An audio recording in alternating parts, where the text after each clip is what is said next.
So one of the hardest parts about being a mom who's busy, who wants to have our kids and our family eat healthy, is cast iron is probably one of the healthiest and the best pans to use.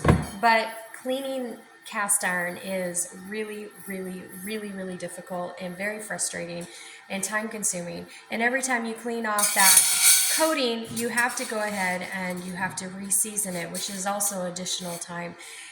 I'll show you on the channel how to do all of that, but for now I just wanted to show you this cleaning tool that I got.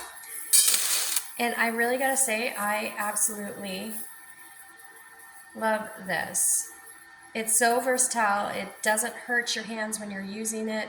It does, and you basically just run it across the pot and it pulls out all the ickiness.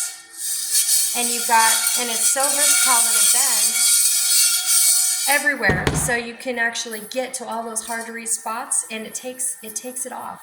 And here's the other thing, it's so easy to store. You can store it here, you can store it in your little bin right there. There's a little clip right here that you can use to store it.